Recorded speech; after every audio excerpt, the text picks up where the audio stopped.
Social media marketing agencies have quickly become one of the most popular businesses for people to start. This is because they have a low financial overhead and can be worked on from anywhere. But where do you start? See, all of the gurus online say, scale your agency to 10K fast, do it in 3 months, blah, blah, blah. But it's not that simple. And there are a lot of ways you can get to 10K a month. You could sell 10 $1,000 a month packages. You could sell 5 $2,000 a month packages, etc. I'd argue that the top line revenue number isn't even the most important thing that you should be looking at. What's really important is 1, the work you're going to do, 2, how you're going to find clients, 3, how you're going to keep clients, and 4, how much money are you going to keep on each engagement. So let's start with step 1, the work you're going to do. What is that service that you're going to offer businesses and what type of businesses? So I would look at doing social media advertising for high ticket local service businesses. Okay, that's a mouthful. What I'm really saying is run Facebook ads for businesses like moving companies, orthodontists, lawyers, plastic surgeons,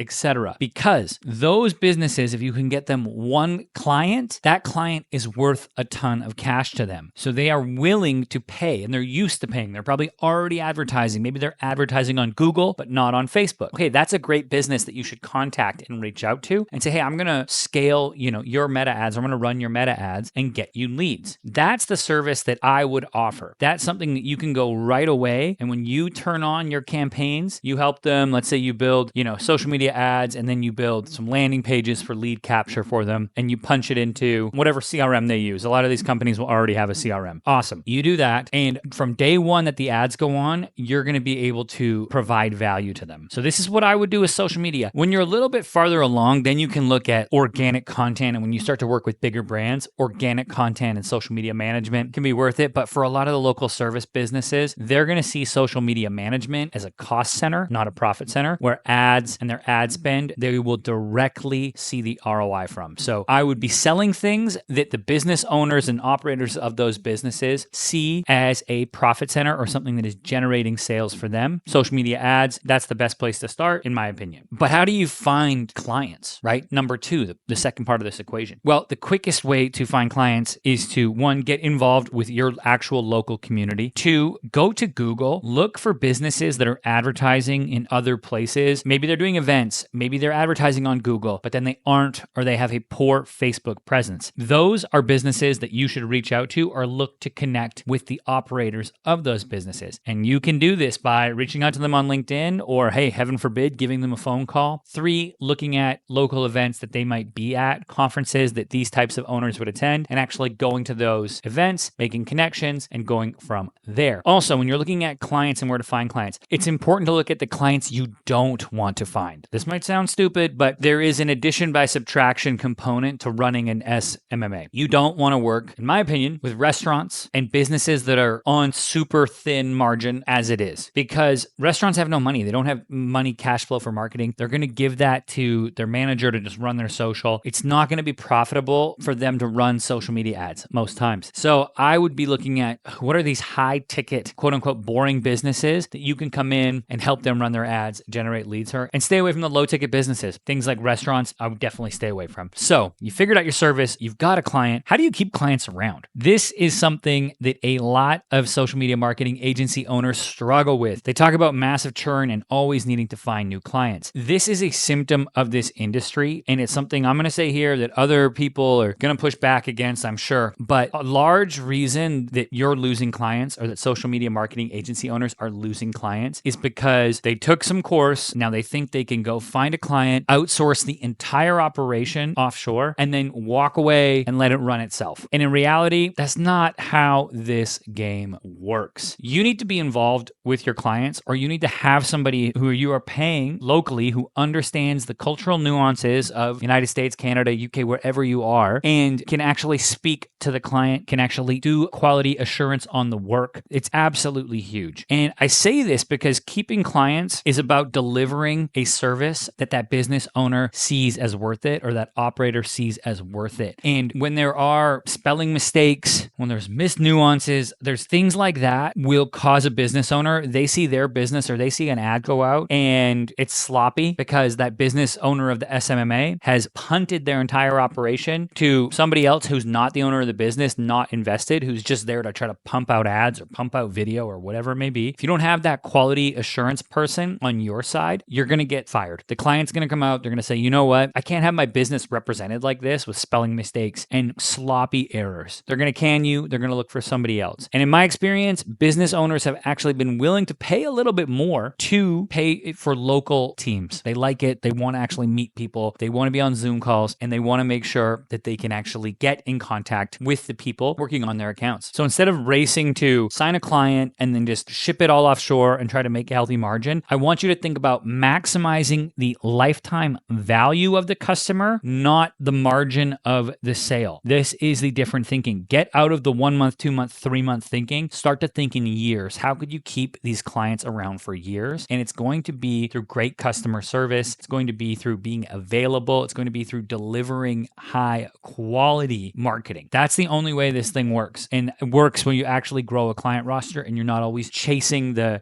next company to get you a 3 months worth of work. Because if you're doing that and you're in a constant churn and burn cycle, it's probably not your lead acquisition, your sales acquisition strategies. It's probably your fulfillment. That's the issue. So I would really focus on tightening that up. And this leads me to the last part of this, which is, okay, you've done all this stuff. You've got this. How much cash do you keep? I said at the start of this, there's a million people out there who say scale to 10K a month agency, blah, blah, blah, blah, blah, all this junk. Okay, that stuff doesn't matter if you're not keeping cash. At the end of the day, you need to find a balance and a healthy margin on your services that delivers value to the client, keeps them around, and keeps you paid. I have made the mistake of signing deals thinking, oh, I need to work with this client, and we end up doing a ton of work and it becomes a full-time job basically for $1,500 a month. You don't want that. But there are other things too where if you actually sign a client on and you aren't spending a decent amount of time or money to service it, it's actually a red flag as well. What I would do is look at your hours that you spend managing an account, or look at your team's hours or cost against that account. You actually want to make sure you're at a target margin. You don't want the margin to be so big that you're actually not delivering value or paying attention to that client or giving time. You also don't want it to be so small where you're basically grinding and working a full-time job and not making any money. How I think about this and my target margin, it's probably different than others. I'm looking at getting about 40% on a gross profit. That's where I want to live on my deals. That's inclusive of the time that I have to put in. I'm looking at 60% of the agreement is going to be spent at executing against that. And I want to look at 40% gross profit, not net gross profit. And then we look at, we have our internal ad costs, admin costs, etc. This also helps cover when we don't have a ton of clients, we're able to build up some cash reserves. That's how I operate. A lot of people will say you need to be at 60, 70% margin. I've just found that that's really unattainable without going to some complete offshore model. And I'd rather have a client on at 40% margin and have them stick around for 2 years than have a 60% margin client that bounces in 3 months. That's how I look at it. That's it. That's where I would focus if I was starting a social media marketing agency. If you have any questions or you want to learn more about how to run one, drop it below. I'm not going to try to sell you a course. I'm just here to teach. Follow along if you want more on social media marketing. Hit the like, subscribe, all that. I'm Jordan Shelton. I'll catch you next time.